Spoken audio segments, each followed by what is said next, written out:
Hello everyone. Today we will continue with chapter number 1 of political theory. The name of the chapter is Political Theory and Introduction. In the previous lecture of this chapter, we have discussed what is politics, and in today's lecture we are going to study what do we study in political theory. Political theory में basically हमें क्या पढ़ना है. Fine.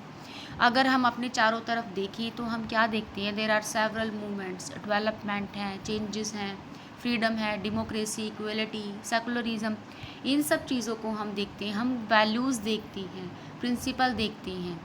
तो इन सब चीज़ों को जो डिफरेंट डिफरेंट डेमोक्रेसीज़ हैं, डिफरेंट डिफरेंट कंट्रीज़ हैं, may try to protect such values, उनको उन वैल्यूज़ को प्रोटेक्ट करने की कोशिश करती है अपनी अपनी कंट्रीज़ के कॉन्स्टिट्यूशन में उसको डालकर. कॉन्स्टिट्यूशन में अगर उसको ऐड कर दिया जाएगा तो इन सब चीज़ों को like the democracy, freedom, equality, इन सब चीज़ों को रिवाइव रखा जा सकेगा. So these document did not just emerge overnight. ये ऐसे डॉक्यूमेंट है कि जो रातों रात ही नहीं पनपे हैं कि भाई आज हमने सोचा और कल इनका रिज़ल्ट सामने आ गया. बहुत सारे साल लगे हैं इनको पनपने में, इनको इवोल्व होने में बहुत लंबा टाइम लगा है. Almost since the time of the Kautilya के टाइम से, अरिस्टोटल के टाइम से ही ये चीज़ें सोची जाती रही हैं कि फ्रीडम की कितनी वैल्यू है हमारी ज़िंदगी में, डेमोक्रेसी की कितनी वैल्यू है, इक्वलिटी होनी चाहिए, सोशल जस्टिस होना चाहिए. इन सब चीज़ों को पुराने टाइम से ही सोचा गया है, like the time of Kautilya, Aristotle, okay, Jean Jacques Rousseau, Karl Marx, Mahatma Gandhi, etcetera etcetera. तो इन सब के टाइम से ही इन चीज़ों को सोचा गया है. अगर हम और ज़्यादा पीछे जाएंगे, अगर हम 5th सेंचुरी BC की बात करें, then the Plato and the Aristotle discussed with their student whether the monarchy और the democracy was better. Okay, अपने बच्चों से, अपने विद्यार्थियों से पूछते थे, रूसो पूछते थे, प्लेटो एंड अरिस्टोटल पूछते थे कि भाई विच फॉर्म इज़ गुड, कौन सी फॉर्म अच्छी होती है, डेमोक्रेसी अच्छी होती है, democracy is better or the monarchy system is better. And in the modern time, Rousseau first argued for freedom as a fundamental right of humankind. सबसे पहले वो रूसो ही थे. पॉलिटिकल थिंकर्स की बात हो रही है. ये सारे पॉलिटिकल थिंकर्स रहे हैं जिनका बहुत बड़ा कंट्रीब्यूशन रहा है इन सब चीज़ों को रिवाइव करने में, ये सब चीज़ें कॉन्स्टिट्यूशन के अंदर लाने के लिए. तो रूसो ही थे जिन्होंने सबसे पहली बार ये आर्ग्यू किया था कि जो फ्रीडम है एज ए फंडामेंटल राइट होनी चाहिए ह्यूमन काइंड के लिए. Okay, then the Karl Marx ने भी आर्ग्यू किया था कि जो इक्वलिटी है वॉज क्रूशियल एज फ्रीडम, मतलब पूरी तरीके से एक फ्रीडम मानी जानी चाहिए, सबको एक समान एक नज़र से देखा जाना चाहिए. और अगर हम अपने घर की ही बात करें, अपनी कंट्री की बात करें, then Mahatma Gandhi discussed the meaning of genuine freedom और swaraj in his book Hind Swaraj. ये आपको अंडरलाइन करना है कि महात्मा गांधी की कौन सी बुक थी, हिंद स्वराज इन्होंने किताब लिखी थी. और हिंद स्वराज में ओपनली उन्होंने लिखा है कि अपना राज, राइट, स्वराज, अपना राज, क्योंकि उस टाइम पर ब्रिटिशर्स जो थे हमारे देश में थे, उन्होंने हमारे देश को कंट्रोल कर रखा था. तो यहाँ पे हिंद स्वराज के थ्रू वो यही मैसेज देते हैं कि हर कंट्री में अपना खुद का राज होना चाहिए. यहाँ पे भी इंडिपेंडेंट की बात हो रही है, फ्रीडम की बात हो रही है. And if we will talk about doctor BR Ambedkar, तो डॉक्टर BR अम्बेडकर ने भी हमेशा आर्ग्यूमेंट की है शेड्यूल कास्ट को लेकर. उन्होंने यही आर्ग्यूमेंट की है कि जो माइनॉरिटी है उसको प्रोटेक्ट किया जाना चाहिए, क्योंकि वो शेड्यूल कास्ट को माइनॉरिटीज़ में मानते हैं और माइनॉरिटीज़ को, शेड्यूल कास्ट को स्पेशल प्रोटेक्शन मिलना चाहिए सोसाइटी के अंदर, और स्पेशल जो प्रोटेक्शन उनको दिया जाना चाहिए, इसके थ्रू उनको कुछ बेसिक फैसिलिटीज़ उनको एक्स्ट्रा मिलनी चाहिए. So these idea find their place in the Indian Constitution are preamble, enshrines freedom and equality. The chapter on right in the Indian Constitution abolishes untouchability in any form. यही चीज़ें हमारे constitution में आती हैं. अगर right वाले chapter की बात करें तो वो अनटचेबिलिटी को अबॉलिश करता है, जो कि किसके व्यूज़ थे, डॉक्टर BR अम्बेडकर के व्यूज़ थे. और अगर उससे पहले की बात करें, जो आइडिया है इंडियन कॉन्स्टिट्यूशन का, फ्रीडम एंड इक्वलिटी को इंश्योर करता है कि इक्वल होना चाहिए, फ्रीडम होनी चाहिए. ठीक है। तो इस तरीके से गांधीयन प्रिंसिपल्स काफ़ी डाले गए हैं यहाँ पे, और कुछ डायरेक्टिव प्रिंसिपल्स की भी बात कही गई है, क्योंकि हर चीज़ को तो फंडामेंटल राइट नहीं बनाया जा सकता ना। Some directive principles are mention in our constitution. Directive principle हमने चैप्टर नंबर 2 में पढ़े थे कि कुछ गाइडलाइन है जो किसी भी गवर्नमेंट को बेसिकली फॉलो करनी चाहिए। ठीक है, ये इसके बारे में बात कही गई है आपको। अब आगे आपको बताया गया है कि जो पॉलिटिकल थ्योरी है deals with the idea and principles that shape the constitution, कि पॉलिटिकल थ्योरी के अंदर ही जो आइडिया और प्रिंसिपल्स जो दिए गए हैं वो हमारे कॉन्स्टिट्यूशन को प्रॉपर शेप देते हैं, हमारी गवर्नमेंट को शेप देते हैं, सोशल लाइफ को प्रॉपर सिस्टमेटिक वे में रन करते हैं, and it also clarifies the meaning of concept such as freedom, equality, justice, democracy, secularism and so on. बहुत सारी चीज़ों के आइडिया को क्लैरिफाई करती है कि सेकुलरिज्म का रियल मीनिंग क्या है, डेमोक्रेसी का रियल मीनिंग क्या है। तो ये सब चीज़ें हमें पॉलिटिकल थ्योरी से ही पता चलती हैं। अभी इसी बुक में 1 बाय 1 हम एक एक चैप्टर को रीड करते जाएंगे और डीपली उनको समझते भी जाएंगे आगे आगे। It also maintain that the rule of law should be there, separation of power, क्योंकि हमारे यहाँ पे सेपरेशन ऑफ पावर आपको देखने को मिलती है, ठीक है ना, सेंटर स्टेट लेवल पे और लोकल सेल्फ गवर्नमेंट।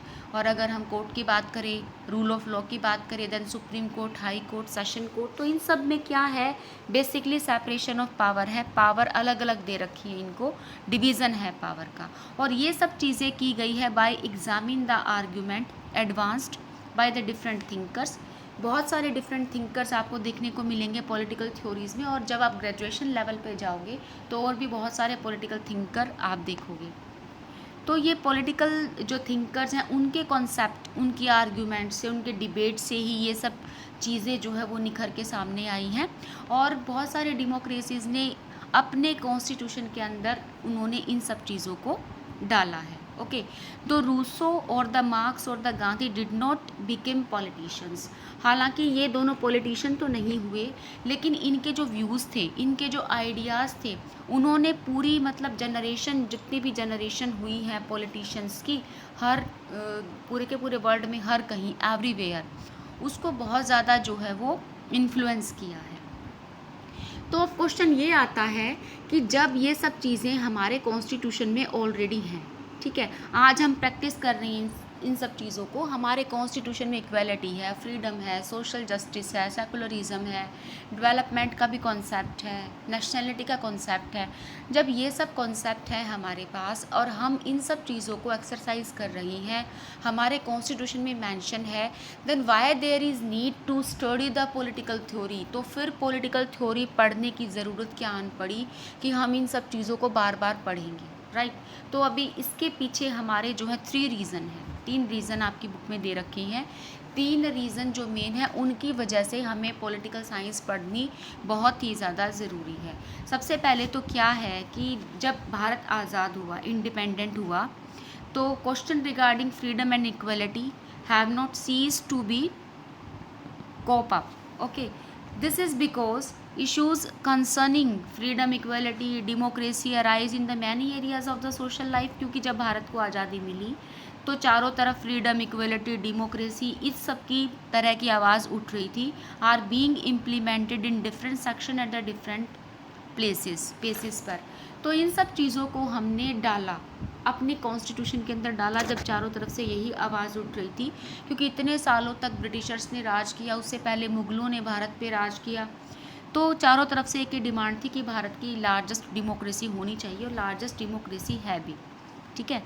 सो इस वजह से इक्वलिटी में exist in the political sphere in the form of equal right. तो इक्वल राइट दे दिए लोगों को पॉलिटिकली। देखिए हम बात कर रहे हैं पॉलिटिकली सभी लोगों को इक्वल राइट मिल गए, सभी को इलेक्शन कंटेस्ट करने का राइट मिल गया, वोट कास्ट करने का राइट मिल गया, सबको फ्रीडम मिल गई, फंडामेंटल राइट्स दे दिए गए, ये सब चीज़ें दे दी गई, ठीक है ना। It may not exist in the some extent of the economic और द सोशल स्फेयर्स, लेकिन ये सब चीज़ें इकोनॉमिक इक्वलिटी आज भी नहीं है। सोशल इक्वलिटी क्या आज है? कहने को हम ये कहते हैं कि हम एक डेमोक्रेसी में रहते हैं और ऑल पीपल आर इक्वल, लेकिन हमारे डेमोक्रेसी के अंदर, नॉट ओनली हमारे डेमोक्रेसी, वर्ल्ड में कोई भी डेमोक्रेसी आप उठा के अगर आप देखोगे तो कहीं पर भी इक्वलिटी, ना तो सोशल इक्वलिटी है और ना ही इकोनॉमिक इक्वलिटी है। जो रिच पीपल हैं वो बहुत ज़्यादा रिच हैं और वो बहुत सारे रिसोर्सेज को अंधाधुंध यूज़ करते जा रही हैं, लेकिन जो पुअर पीपल है, पुअर पीपल के पास कुछ भी नहीं है यूज़ करने को, वो रिसोर्सेज उनके पास है ही नहीं, वो तो 20 गुना ज़्यादा रिसोर्सेज यूज़ कर रहे हैं रिच पीपल, और जो पुअर पीपल है उनके पास रिसोर्सेज यूज़ करने के नाम पे उनके पास कुछ भी नहीं है, नथिंग, उनके पास पैसा ही नहीं है। इवन उनकी जो कॉमन कमोडिटीज़ है, बेसिक नेसेसिटी है लाइफ की, लाइक फूड, शेल्टर, क्लोथिंग, उनके लिए भी उनके पास पैसे नहीं हैं। तो अब यहाँ पे ये कहा जा रहा है कि पॉलिटिकली तो हमने इन सब चीज़ों को अडॉप्ट कर लिया, लेकिन हम रियल लाइफ को देखें, लाइक हम इकोनॉमिक इक्वेलिटी की बात करें, इकोनॉमिक स्फीयर की बात करें या फिर सोशल स्फीयर्स की बात करें, तो क्या इक्वेलिटी है? क्या कोई डिस्क्रिमिनेशन नहीं होता? बिल्कुल होता है। आज भी अगर हम बात करते हैं कुछ शेड्यूल कास्ट की, शेड्यूल ट्राइब्स की, या फिर लोअर कास्ट की, या फिर पुअर पीपल की, तो दुनिया भर का डिस्क्रिमिनेशन हमें कदम कदम पे देखने को मिलता है against socially because of their caste और पॉवर्टी। इन सब चीज़ों के बीच में हम देखते हैं कि कितना ज़्यादा डिस्क्रिमिनेशन हमें देखने को मिलता है। some people may have a privileged place in society while other are deprived even of the basic necessity। कुछ लोग तो इतना विशेष अधिकार एक प्रॉपर प्रिविलेज सोसाइटी के अंदर इंजॉय करते हैं जैसे सोसाइटी उन्हीं के नाम हो, और कुछ के पास अपनी बेसिक नेसेसिटी पूरा करने के लिए भी कुछ नहीं है। Some are able to achieve whatever good they set for themselves while many are unable even to go to school। और मतलब बीमार हो जाते हैं लोग, अपनी मेडिसिन्स तक लेने के उनके पास पैसे नहीं होते, स्कूल जाने के लिए बच्चों के पास पैसे नहीं होते। तो जब उनको अपनी बेसिक नेसेसिटी ही पूरी नहीं होंगी, उनकी नहीं मिलेंगी, तो कैसे उनका क्या फ्यूचर होगा? क्या तो वो मेडिकल फैसिलिटी लेंगे, क्या फिर वो स्कूल जाएंगे?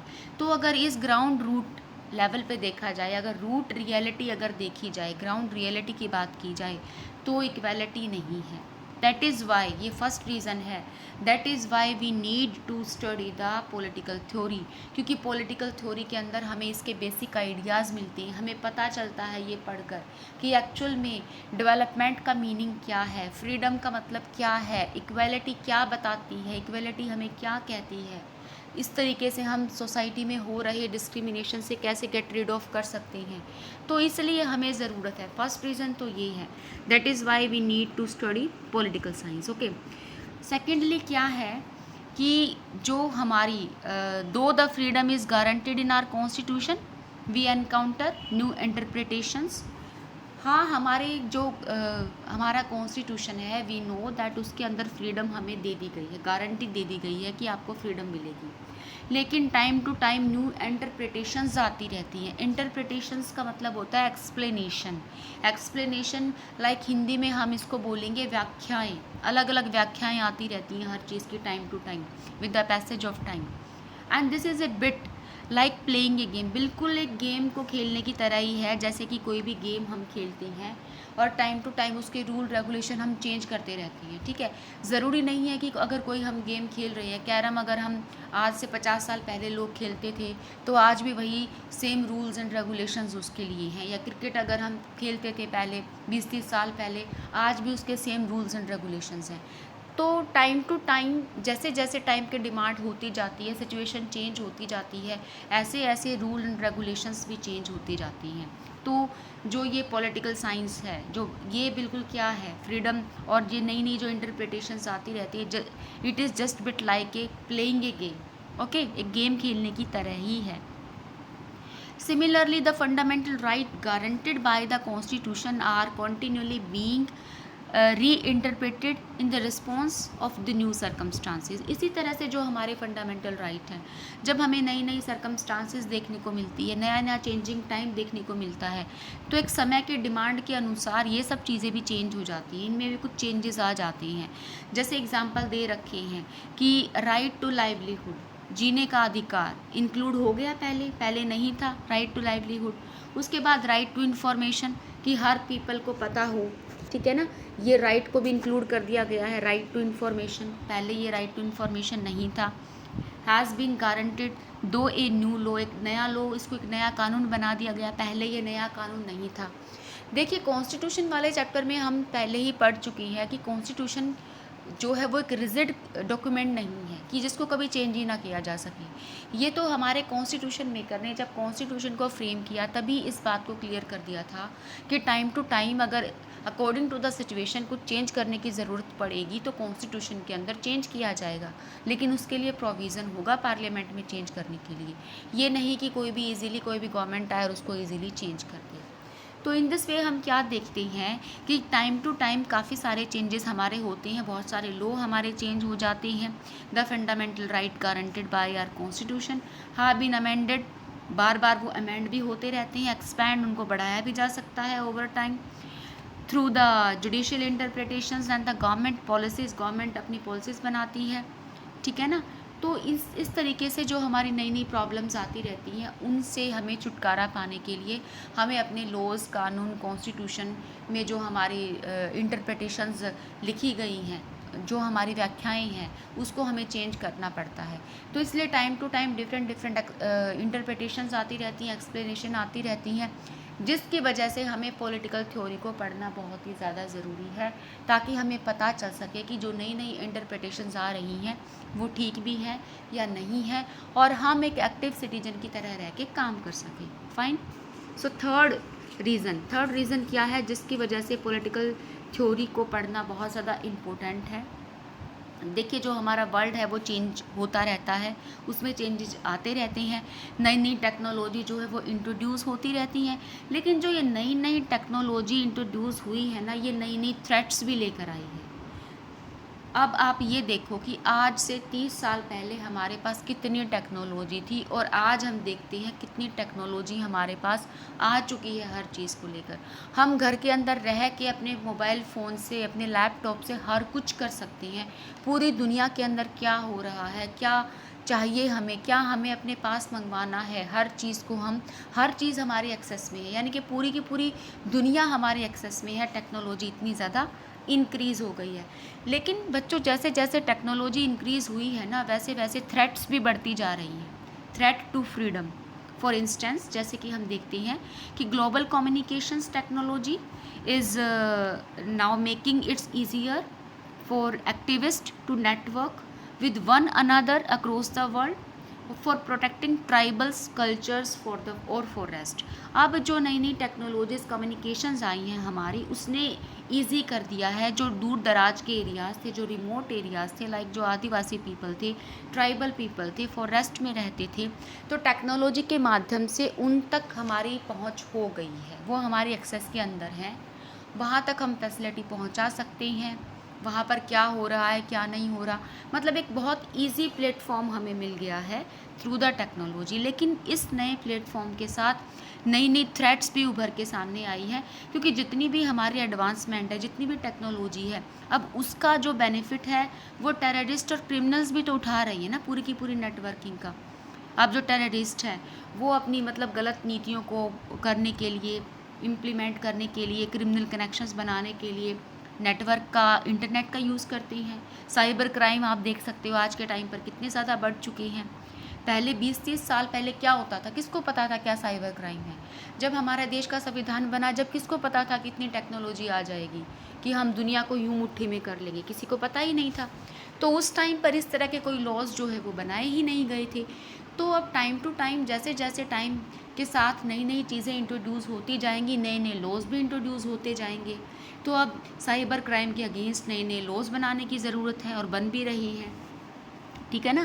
कितना ज़्यादा मतलब इनसिक्योरिटी बढ़ गई है इंटरनेट पे, हमारे अकाउंट्स हैक हो जाते हैं, हमारी आईडीज़ हैक हो जाती हैं, हम मतलब कहीं भी सेफ़ नहीं है। तो इतने ज़्यादा इंटरनेट क्राइम्स आज के टाइम पर इतने ज़्यादा बढ़ गई हैं। तो अब आप देख रहे हो कि जो नई नई टेक्नोलॉजी है वो नई नई थ्रेट लेकर आती हैं, और नई नई थ्रेट जो है नए नए लॉज को प्रोड्यूस करती हैं। This means that the information we give about ourselves online to buy goods and services must be protected. जो भी हम ऑनलाइन सर्विसेज लेते हैं उनका प्रोटेक्शन होना चाहिए, और उनके प्रोटेक्शन के लिए गवर्नमेंट को नए नए लॉज को इम्प्लीमेंट करना पड़ेगा। ओके, तो ये सब बात आपको समझनी पड़ेगी। तो गवर्नमेंट, हर चीज़ गवर्नमेंट के कंट्रोल में होनी चाहिए। They recognise that the some form of the regulation is necessary to safeguard the individual security and privacy. ऐसे हो भी रहा है। अब आप व्हाट्सअप तो देखिए आप सब यूज़ कर रही होंगी, ठीक है ना, व्हाट्सअप आप यूज़ करती हो। अब व्हाट्सअप के फीचर्स में ही आप देखो कितने चेंज हो गए पहले में और आज में, कितनी ज़्यादा चेंज हो चुके हैं। जब व्हाट्सअप नया नया आया था तब उसके अंदर कोई भी ऐसे सिक्योरिटी फीचर्स नहीं थे। अब दुनिया भर के सिक्योरिटी फीचर्स हैं, हम उसके अगेंस्ट कंप्लेन कर सकते हैं। अच्छा, मैसेजेस पहले कोई भी फेक मैसेजेस फॉरवर्ड कर दिए जाते थे, बहुत मतलब फेक न्यूज़ फैला दी जाती थी, लेकिन अब 5 लोगों से ज़्यादा वो मैसेज आप फॉरवर्ड नहीं कर सकते हो, ठीक है। तो इस तरह के कुछ फीचर्स हैं व्हाट्सएप के अंदर भी, जो नए नए फीचर्स इंट्रोड्यूस हुए हैं। इवन जो मैसेज आपके पास आता है उस पर फॉरवर्डेड लिखा होता है, पहले ऐसे कुछ नहीं लिखा होता था। इससे पता चल जाता है कि जो मैसेज है वो कहीं से फॉरवर्ड किया गया है। तो ये आप देख सकते हो कि टाइम टू टाइम कैसे कैसे चेंजेस आ रहे हैं। So that is why we need to study political science. और एज ए रिज़ल्ट हम क्या देखते हैं कि जो freedom should be given to the people using the net, जो दी जाती है वो दैट शुड बी सेफ, उसको प्रॉपर पूरे तरीके से जो है वो सेफ रखा जाना चाहिए। ओके, तो यहाँ पे गवर्नमेंट की ड्यूटी बनती है कुछ some private rules and regulations बनाने की, ये लॉज को रेगुलेट करने की। तो दैट इज़ वाई जो भी उनको रेलेवेंट लगे, so that is why we need to study the political theory. तो यहाँ पे बेसिकली आपको यही पढ़ाया गया है, इन 3 रीजंस जो बताए गए हैं कि जब सब कुछ हमारे कॉन्स्टिट्यूशन के अंदर सब कुछ मेंशन है तो क्या सच में ऐसा है, तो फिर हमें ज़रूरत क्या है पॉलिटिकल थ्योरी को स्टडी करने की। हम क्यों पॉलिटिकल थ्योरी पढ़े जब हम कॉन्स्टिट्यूशन एट ए वर्क बुक को अच्छे से पढ़ चुके हैं। Okay, so that's all for today's lecture. Rest part of the chapter we will discuss in the next video lecture. The next part will be putting political theory to practice. Okay, so thank you for being with me.